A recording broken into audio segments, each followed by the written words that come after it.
अच्छे बच्चे कैसे बैठेंगे? बेटा आज हम लोग अनुवर्ती और पूर्ववर्ती संख्याएं एक बार फिर सीखेंगे। कल हम लोगों ने किया था, आज कुछ बच्चे ऐसे हैं जो कल नहीं आए थे। ये बहुत महत्वपूर्ण चीज है, इसलिए हम लोग को सीखनी है। अनुवर्ती क्या होता है और पूर्ववर्ती क्या होता है। हम यहां पे जरा एक बार गिनतियां लिखते हैं। 1 2 3 4 5 6 7 8। अनुवर्ती मतलब आगे वाली, ठीक इसके बाद वाली, और पूर्ववर्ती मतलब ठीक पहले वाली। जैसे हमने कहा 4, तो 4 की अनुवर्ती कौन होगी? 5। और 4 की पूर्ववर्ती कौन होगी? 3। अब हमने कैसे निकाला? 4 में से अगर हम 1 जोड़ दें, 4 में 1 जोड़ दें तो कितना हो जाएगा? 5। यानी कि किसी भी संख्या में 1 जोड़ने पे हमें कौन सी संख्या मिलती है? अनुवर्ती या पूर्ववर्ती? कौन सी? अनुवर्ती। यानी कि किसी भी संख्या में अगर हम 1 जोड़ दें तो हमें अनुवर्ती संख्या मिल जाती है। और अगर हमने 4 में से 1 घटाया तो कितने हो गए? 3 हो गए। तब ये बताइए कि जो ये हमें 3 मिला, ये अनुवर्ती संख्या है या पूर्ववर्ती? बेटा इधर ध्यान रखो, इधर ध्यान दो, केवल इधर उधर ध्यान दोगे तो समझ में नहीं आएगा। तो ये अनुवर्ती है या पूर्ववर्ती? तो ये पूर्ववर्ती हो गई। यानी कि अगर किसी संख्या में से हम 1 घटा दें तो हमें कौन सी संख्या मिल जाती है? पूर्ववर्ती संख्या।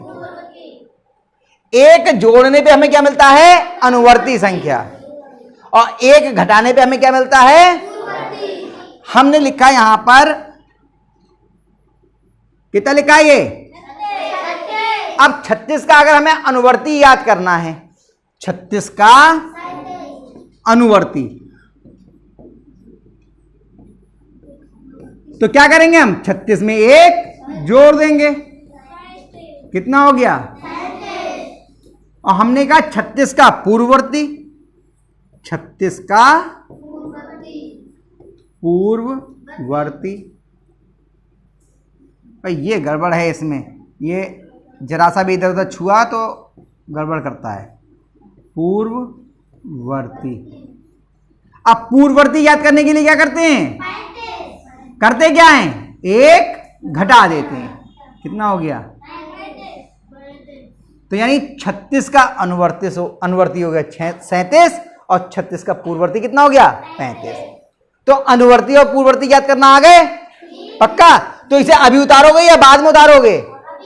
क्योंकि इसमें ये सुविधा है, हम नया पेज शुरू कर सकते हैं और आपके लिए आगे के सवाल उस पर बता सकते हैं। तो चाहो तो पहले अभी आप उतार लो और उसके बाद फिर आगे बताते हैं आपके लिए। बेटा देखो हम एक गलत लिख गए, अभ्यास 1A नहीं 1B है। इसको हम सही करते हैं पहले, तो उसके बाद आगे बताना शुरू करेंगे। ओहो मिटिया भाई, हाँ 1B है, अभ्यास का नाम गलत लिख गए थे हम। ठीक है, आप लोगों ने उतार लिया ये, ठीक है। अब क्या कर रहे हैं हम? जो आगे के सवाल रह गए थे, हमने तीसरा सवाल कल कर लिया था, आज चौथा सवाल, और चौथे सवाल में हमें सत्य असत्य लिखने हैं, सत्य असत्य बताने हैं, उसको करते हैं। ठीक, चौथा सवाल है हमारा, इसको मिटा दूं?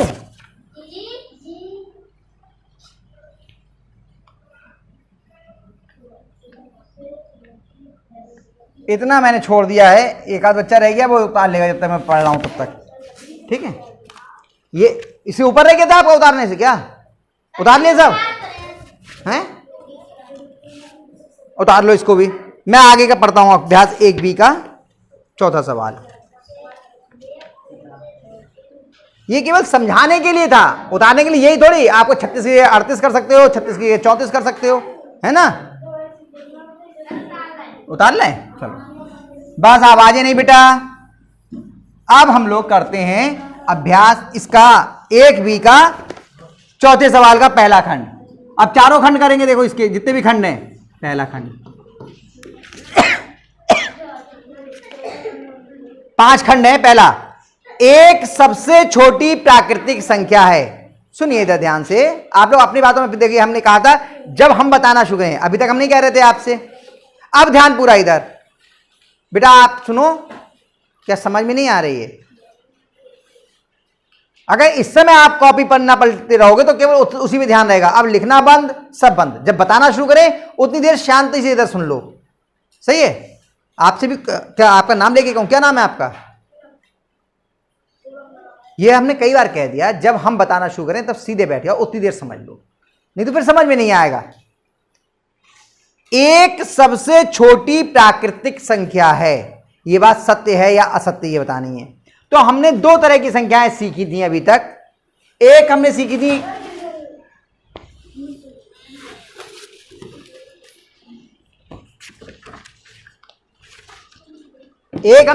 पूर्ण संख्याएं,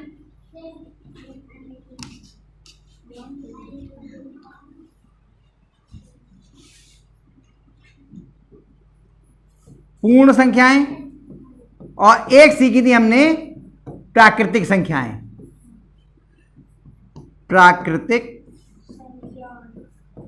एक मिनट इसको समझ लीजिए तो आपको समझ में आ जाएगी आराम से। पूर्ण संख्याएं कौन सी थी?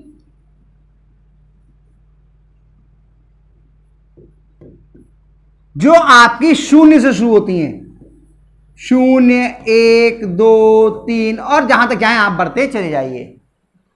इसीलिए ध्यान रखिए, अभ्यास 1A में हमने पूछा था कि सबसे छोटी पूर्ण संख्या क्या होती है? पूर्ण संख्या 0। और सबसे हमने प्राकृतिक संख्या कही तो 1, 2, 3, 4 और आगे बढ़ते चले जाइए। और सबसे छोटी प्राकृतिक संख्या कौन होती है? 1। क्या सबसे बड़ी पूर्ण संख्या लिख सकते हैं? नहीं। क्या सबसे बड़ी प्राकृतिक संख्या लिख सकते हैं? नहीं।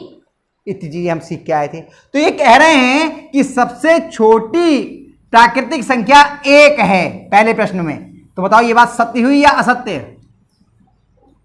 है? बताओ।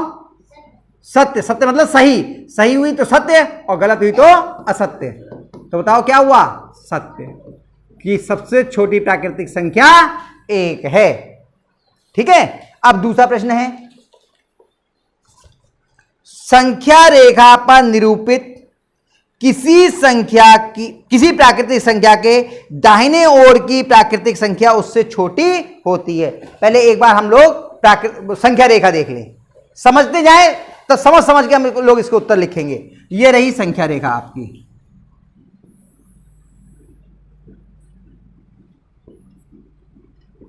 एक, 2, 3, 4, 5, 6, 7, 8, 9 और जहां तक चाहे आप बढ़ते चले जाइए, है ना। दाहिनी ओर का मतलब इधर वाली और बायां ओर मतलब इधर वाला। अब ये देखिए, 4 के दाहिनी ओर कौन है? 6 के दाहिनी ओर कौन है? ये 7 है, 8 है, 9 है, ये है। तो बताओ 4 के दाहिने ओर वाली संख्या इससे छोटी है या बड़ी? और ये क्या कह रहे हैं? इसमें क्या लिखा था कि संख्या रेखा पर निरूपित किसी प्राकृतिक संख्या के दाहिने ओर की प्राकृतिक संख्या उससे छोटी होती है। सही लिखा है या गलत? दाहिनी ओर की कैसी होती है? और बाईं ओर की छोटी। तो इन्हें सत्य लिखा है या असत्य? असत्य। क्या लिखा है? असत्य माने गलत है, झूठ। असत्य का मतलब झूठ।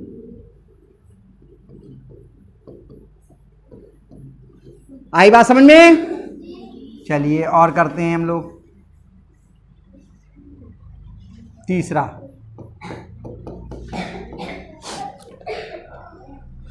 एक 101 से बड़ी क्रमागत संख्याएं हैं। 101 के बाद कितना आएगा?